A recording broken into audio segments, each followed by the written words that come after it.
I wanted to see more terrible fantasy weapons. Hey guys, welcome back to Alley Cat Games. You are watching Bash and Slash.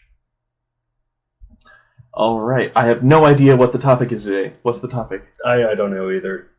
Weapons. Weapons, fantasy weapons. Alright. Let's see what we've got here. The Crow Glaive. That's not a glaive, Right? Yeah, that's not a glaive. That's First of all, just glaives are polearms. with swords on the end. It's a fantasy realm, I guess. So That's a throwing star. They just made up a name for this that sounded cool, but is not at all what it is. I mean, if you put it on the end of a pole, maybe. But Still not. no. Still not. That'd be like a 5-pointed axe. I don't know. But theoretically effective? I don't really understand why you would ever want to have a throwing weapon whose purpose is not to disable the enemy's weapon or shield. And that big, too. Like, that's too big. Because that is the entire purpose of throwing weapons, is to disable the enemy's defenses. Because you really don't want to throw something at somebody that they can just, pick up and use against you. This is why Roman spears were made of soft iron. What's next? Next. The Final Buster Fantasy VII, the Blade. Buster Sword. All right. It's actually, I think it looks really cool. Honestly, it would be really cool to be able to wield something that enormous, but it would be physically impossible. I mean, this one's more likely than the sword from, what is Berserk? I don't remember the sword from Berserk. They describe it as a lump of iron that's with edges. I think it's like 6 foot long. It's taller than the character is. Yeah. But yeah, the sheer weight would make this weapon impossible to use. I mean, hard to use. I don't know about impossible. It depends on the alloys that the blade itself and how thick the blade is. It'd be hard. I mean, it doesn't really matter how thick the blade is, because the moment that that the blade extends beyond vertical, it's going to fall to the ground. Yes. And probably kill anything in its way. Probably, yes. Which, it's effective in that sense. Yeah, I guess. But you wouldn't be able to swing it. And you wouldn't have any defense while you're swinging. Or while After you're swinging. Yeah. You'd basically be like, I swing it, and then I let go, and then I run.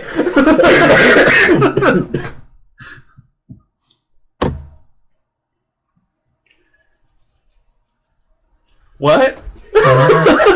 No! No, that's... You'd shoot yourself! Likely. Quickly! Likely. In the foot!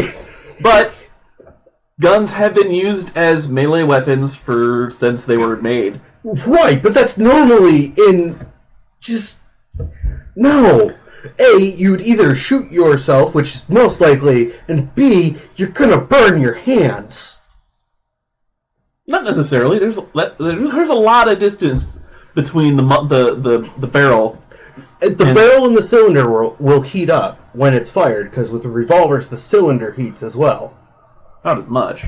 It's still enough to burn your hands, as somebody who has done it before. But I mean, you're not going to shoot yourself because you're going to empty them before you start hitting people with them. That's true, probably. But I could see somebody shooting themselves in the foot when they try to fire this thing. Or the trigger going off by accident while you're swinging it around and shooting yourself and or anyone else around you. They're really cool looking. They're pretty. They're really, really cool looking. I don't know how effective that chain would be either if it's made of the material that is shown. Because that looks like copper or gold. And brass. Or brass, and that would snap impact. Could be aluminum. Or deform. Could be aluminum. Okay. What's next? Yeah, after what's next? fucking After this gun dumb. chugs, bro. Army of Darkness, the hand chainsaw. Well, chainsaws are good for killing people until they jam, so Which, it's not a doesn't take very great long. weapon.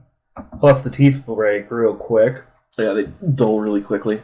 But yeah, I mean, it's fun in the movies. yeah.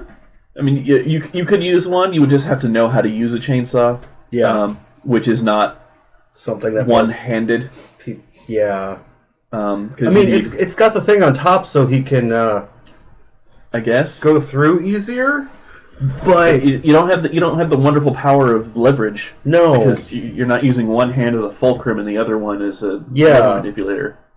So, but as far as effective against a few enemies, absolutely, it would be. yeah, It right up until you got it caught on somebody's clothing or in tissue bones. or the bones. It would cut through somebody's bones. That's Right, not the until problem. it got dull enough, and then it would just start scraping him instead and get jammed against one. The jamming would most likely be from connective tissue, Tendons and... tendons and muscles, Yeah. and sinew and all that wonderful stuff. And then it would just get underneath the blade, underneath the chain, and Yeah, that would ruin it. then it would just stop.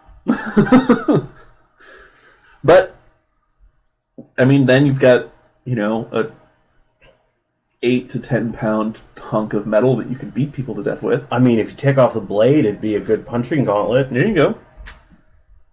There's always backup things. No, God damn it. Motherfucker. no, that's a terrible idea. How quickly... That's how you lose limbs. Yeah, how quickly do you want to lose an arm? I picked that one for you, Ben. No. This is one of the worst things I've ever seen. Nunchucks were actually invented for the movies. They look really cool to use. People have found ways to make them effective in combat, but there's a reason that they're blunt, and that reason is you're going to be touching the full length of the nunchuck the entire time that you're using it, and you're going to cut yourself if it has sharp anything on it. This is dumb. Just... It would look cool for about 30 seconds, And And you then- wouldn't have hands. and then you'd lose an arm or a leg. and part of your torso. Yeah, no, some of those were really bad. All right, so this was Bash and Slash, and these are all ways that you can get yourself killed. Pretty quickly.